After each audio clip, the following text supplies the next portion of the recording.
Então, turma, boa tarde, tudo bem com vocês? Pessoal, na aula de hoje nós iremos trabalhar sobre a classificação dos seres vivos, ok? Antes da gente classificar um ser vivo, a gente tem que entender, turma, que esse sistema de consideração ele define um ser vivo como aquele ser dotado de células, tá bom? Ou seja, ele possui células. Para quem não lembra, as células são unidades funcionais aí do nosso organismo e é o conjunto de células que vai formar os tecidos, né? Lembra lá do sexto ano? Células com as mesmas características formam tecido, o conjunto de tecidos vai formar lá órgãos, os órgãos vão formar os sistemas e os sistemas o organismo, tá bom? Visto isso, a gente tem que entender que os grupos dos seres vivos, né, que é esses seres aí dotados de células, como eu falei para vocês, eles são agrupados de acordo também com as semelhanças que apresentam fisicamente no funcionamento e no desenvolvimento do organismo, ok? Veja só, o tanto que é interessante, pessoal. Para você classificar um indivíduo, você tem que levar em consideração a qual reino que ele pertence, né? Aí vocês vão lembrar lá que são 5 reinos, certo? Quais são eles? O reino Monera, reino Protoctista, que lá você tem as algas e os fungos. Tem lá também o reino Fungi, que é dos fungos, o reino Plantae e o reino, né, animal, ok? Que nós, seres humanos, também estamos classificados dentro deste reino. Então, pessoal, visto isso, a gente tem que entender qual é o reino, qual é o filo que ele pertence, qual é a classe, se ele é mamária, se ele é outra classe qualquer, qual é a ordem, se é carnívora, se é herbívora, enfim, qual é a família, qual é o gênero dessa espécie, tá bom? E por fim, o termo mais simples, né, que nós dizemos no sistema de classificação, o termo espécie, que aí vai ser um organismo que possui características semelhantes e tem capacidade de cruzamento e produzir descendentes férteis. Olha só essa onça aqui, pessoal, nesse slide. Essa onça, ela é classificada dentro de qual reino? Qual dos 5 reinos você vai pensar aí? Reino animal, ok. O reino animal, ele tem por filo o chordata, tá bom? O que é esse filo chordata? É aquele pessoal que tem notocorda, tá bom, pessoal? Tem também aí a classe, que no caso a classe dessa onça é a mamária.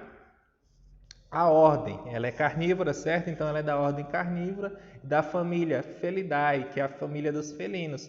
Teu gato doméstico, ele também pertence a essa mesma família, do Felidae, ok? Então a onça e o gato doméstico, eles pertencem à mesma família também. Só que aí o gênero vai mudar. No caso, o gênero aqui é Panthera e o nome da espécie, Panthera pardus, como vocês podem observar aqui embaixo nessa imagem. Então, todo ser vivo ele é passível de ser classificado dentro de um reino e dessas outras estruturas aqui de classificação, ok? Lembrando que o reino é o mais abrangente e a espécie o menos abrangente. Continuando, aqui no próximo slide, nós vamos ver então aqui a classificação de outros seres vivos. Olha só, o cachorro doméstico de vocês aí, o cão, ele é classificado no reino animal também, ele é cordado, ele é mamífero, carnívoro, só que já a família dele é Canidae, certo? E o gênero Canis. E qual é o nome dessa espécie? Canis familiares, que é o cão doméstico, né? Canis familiares é a mesma coisa que cão familiar, ok? O gato, turma, ele também, ó, veja só aqui, ó, nessa coluna aqui. O gato, ele é do reino animal, ele pertence à família dos cordados, à classe dos mamíferos, à ordem carnívora, família Felidae, lá como a onça também, né, dessa mesma família, gênero Felis, e o nome, como é que é o nome científico? Felicatus, que é o gato doméstico. O chimpanzé, vocês podem observar aí também que ele é do reino animal, cordado, mamífero, primata, a família Hominidae, o gênero Pan, e o nome aqui o nome da espécie dele. E o ser humano também, turma, aqui do lado você pode observar. O ser humano pertence ao reino animal, né? Aí a família dos cordados, a classe, perdão, família não, o filo do cordado, a classe do mamífero, a ordem primata, a família Hominidae e o gênero Homus e o nome científico da espécie Homo sapiens, ok? Então, só lembrando que os seres vivos eles não são classificados somente no reino animal, existem outros reinos. Só que eu estou dando exemplo aqui exatamente com o reino animal, representantes do reino animal, ok?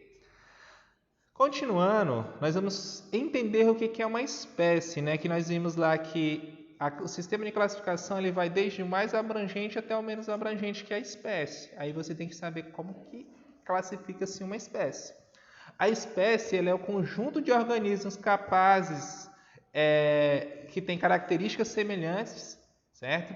E são capazes de cruzar e gerar descendentes férteis, ok? Lembrando que não é só ter o cruzamento, mas desse cruzamento também deve gerar indivíduos férteis, ok, turma? Visto isso, nós vamos falar um pouquinho sobre aqui o cães familiares.